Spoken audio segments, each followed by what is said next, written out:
Dear students, स्वागत है आपका वीर मिश्रा हिंदी एजुकेशन चैनल में। विद्यार्थियों, आज जो है हम सबका जो टॉपिक है वह टॉपिक है उपसर्ग। उस दिन हम पढ़े थे प्रत्यय के बारे में और प्रत्यय के विषय में हम आप पढ़े थे कि प्रत्यय क्या होता है। ठीक है, आज हम पढ़ेंगे उपसर्ग के बारे में कि उपसर्ग किसे कहते हैं। और यह जो क्लास है सभी के लिए इम्पॉर्टेंट है क्योंकि यह परीक्षा की दृष्टि से बहुत ज़्यादा इम्पॉर्टेंट है। यह अधिकतर सभी परीक्षाओं में 1 या 2 नंबर के लिए पूछे जाते हैं, चाहे वो बोर्ड के हों या वो तैयारी करने वाले हों। ये सब वीडियो सभी के लिए क्या है, बहुत ही जरूरी है। देखिए उपसर्ग क्या होता है। उपसर्ग दो शब्दों से मिलकर बना।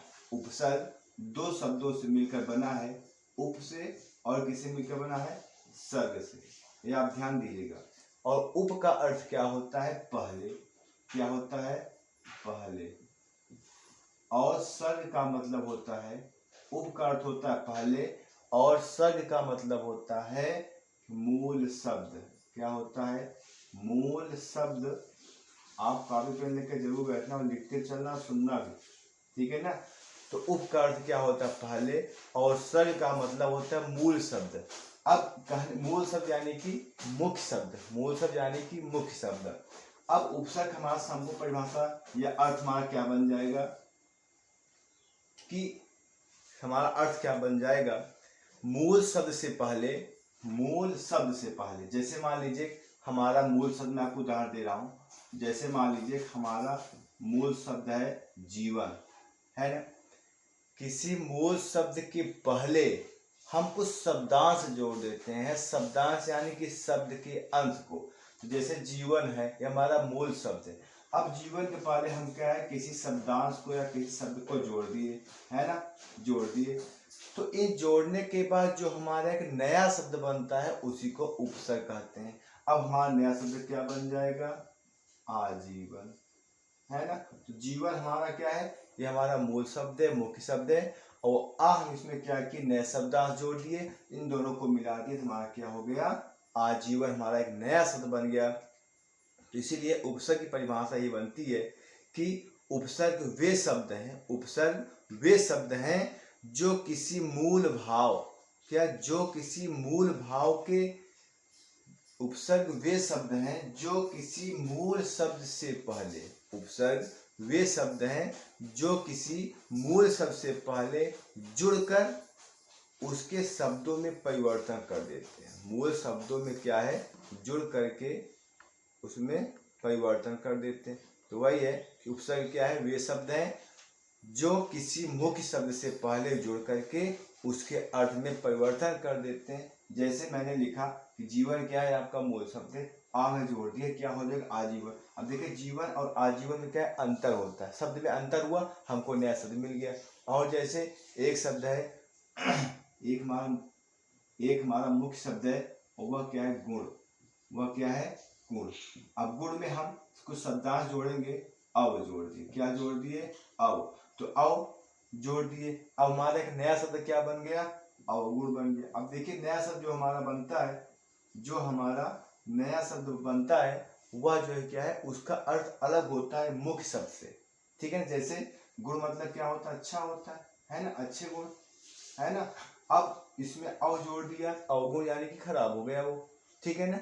और ऐसे शब्द है, जैसे हमारा मूल शब्द क्या है, चीन। मूल शब्द हमारा क्या है, चीन। अब इसमें क्या है, प्रा जोड़ दिए, प्रा जोड़ दिए, हमारा नया शब्द क्या बन जाएगा, प्राचीन।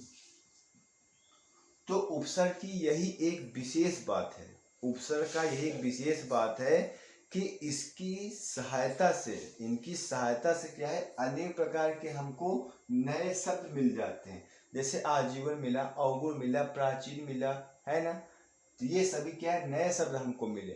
तो उपसर्ग की ही विशेषता होती है कि यह जो है इनकी सहायता से, कुछ शब्दांश की सहायता से यह नए शब्द बना लेते हैं जिसका अर्थ भी अलग होता है, ठीक है। और एक बात यह है, उपसर्ग हर समय आप जानिएगा कि शब्द के पहले जोड़ा जाता है। उपसर्ग पहले आता है और प्रत्यय शब्द के बाद आता है, ठीक है। ये आप इसको हमेशा नोट कर लीजिएगा, आप इसको भूलिएगा मत। अब देखिए बात आती है कि उपसर्ग के कितने प्रकार होते हैं। उपसर्ग के कितने प्रकार होते हैं। हम बहुत विस्तृत प्रकारों का वर्णन नहीं करेंगे, लेकिन आप जरूर जानिएगा। उपसर्ग क्या है, हिंदी में जो है क्या है 3 प्रकार बताया है। कहें कि छोटे क्लास में जो 4 प्रकार बताए हैं, लेकिन अधिकतर हिंदी में जो है उपसर्ग क्या है वो 3 प्रकार के होते हैं। ठीक है,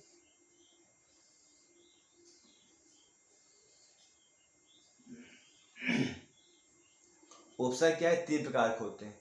तो जो पहला उपसर्ग होता है वह होता है क्या, संस्कृत के उपसर्ग। क्या होते हैं, संस्कृत के उपसर्ग। आप इसे चलिए मैं आधा लिख दे रहा हूं। पहला है संस्कृत के उपसर्ग और दूसरा क्या है, हिंदी के उपसर्ग। ठीक है ना, दूसरा क्या है, हिंदी के उपसर्ग। और आपका जो तीसरा है, वह है आगत शब्द।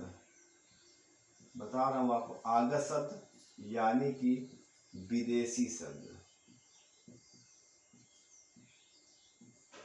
इसको एक चीज शब्द और कहते हैं आगत शब्द में। यहाँ पे आपका उर्दू आ जाएगा, है ना, फारसी आ जाएगा या अन्य विदेशी शब्द इसमें आ जाएंगे। ठीक है, अब देखिए जो उपसर्ग का जो पहला प्रकार है वह क्या है, संस्कृत है। अब देखिए संस्कृत के अंतर्गत, संस्कृत के उपसर्ग के अंदर कौन से शब्द आते हैं, जो बिल्कुल तत्सम होते हैं।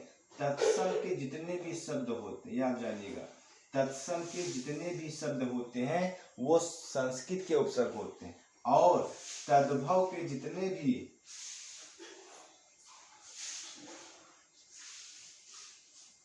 हाँ, पहला जो क्या है संस्कृत के उपसर्ग है ना, और दूसरा हमारा क्या है, तद्भव।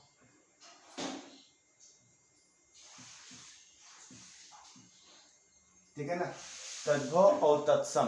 तो जो तत्सम शब्द होते हैं वो हमारा होगा संस्कृत के उपसर्ग के अंतर्गत आते हैं। जो हमारा तद्भव शब्द होता है वो हिंदी के अंतर्गत आते हैं। और लास्ट में जो हमारे विदेशी शब्द होते हैं, जो हमारे आगत शब्द होते हैं, वह क्या है, उपसर्ग के क्या है, तीसरे पार्ट में आते हैं, तीसरे प्रकार में आते हैं। ठीक है ना, जैसे उर्दू फारसी कौन सा जोड़ा गया है, जिसे मैंने लगा दिया, एक शब्द है। ठीक है ना, एक शब्द हमारा क्या है, बेशक। ये क्या है, उर्दू शब्द है। ऐसे बहुत सारे उर्दू शब्द है जिसे हम अपने जीवन में क्या है, सामान्य बोलचाल काम करते हैं, प्रयोग करते हैं। और क्या है, जैसे हम हो गया, सफल जोड़ दिए, है ना, ये क्या हो जाएगा हमारा, हम सफल हो जाएगा। ठीक है, और क्या है, ना है, जोड़ देंगे क्या हो जाएगा, नादान हो जाएगा। ये सभी हमारे क्या है, भारतीय शब्द नहीं है, यह क्या है, हमारे आगत शब्द है, विदेशी शब्द है, उर्दू या फारसी से क्या शब्द लिए गए। और तद्भव आप जान ही रहे हो, है ना, तत्सम आप जान रहे हो। अगर आप तद्भव तत्सम नहीं जान रहे हो तो हमारे ऊपर जो है क्या है, इस चैनल में, वीर मिश्रा हिंदी एजुकेशन चैनल में जो है तत्सम और तद्भव मैं पढ़ाया हूँ। आप जाकर उसे देख लेना, आप समझ जाओगे कि तत्सम और तद्भव किसे कहते हैं। तो जितने भी तत्सम के शब्द होते हैं वो संस्कृत के उपसर्ग के अंतर्गत आते हैं, और जो तद्भव के शब्द होते हैं वह हिंदी के अंतर्गत आते हैं। यही जो हमारे बताने का मतलब होता है। और एक चीज ये है कि उपसर्ग हमेशा शब्द के पहले जोड़ा जाता है। उपसर्ग हमेशा मुख्य शब्द के क्या है, पहले जोड़ा जाता है। मैं आपको कुछ उपसर्ग बता दे रहा हूँ, जैसे अभिलाषा है, शब्द क्या है, अभिलाषा, है ना, ये नया शब्द है। अब इसका पूछेगा कि हमारा उपसर्ग क्या है, तो अब ये है ना, अब ये। और यह से पूछेगा अवकाश, तो अवकाश में हमारा उपसर्ग क्या है, अव है ना। आक्रमण या आगमन में हमारा उपसर्ग क्या रहेगा, तो बड़ा आ रहेगा। ठीक है ना, और उपकार में क्या रहेगा, हमारा उप रहेगा। कुसंग में हमारा क्या रहेगा, कु रहेगा, है ना, उपसर्ग हमारा क्या रहेगा, कु उपसर्ग रहेगा। तो ऐसे शब्द होते हैं। उपसर्ग क्या है, आप हमेशा जानिए यही चीज कि यह जो है क्या है, मूल शब्द के पहले यानी शब्द के प्रारंभ में जो जोड़ा जाता है उसी को उपसर्ग कहते हैं। और हमें अच्छा लगा कि अब आप लोग यह बताइए यह वीडियो आपको कैसा लगा, और आप इसको पढ़ें और अपने दोस्तों को शेयर जरूर करें। और हमारे इस चैनल को क्या है, लाइक सब्सक्राइब और लाइक जरूर करें। बहुत बहुत धन्यवाद।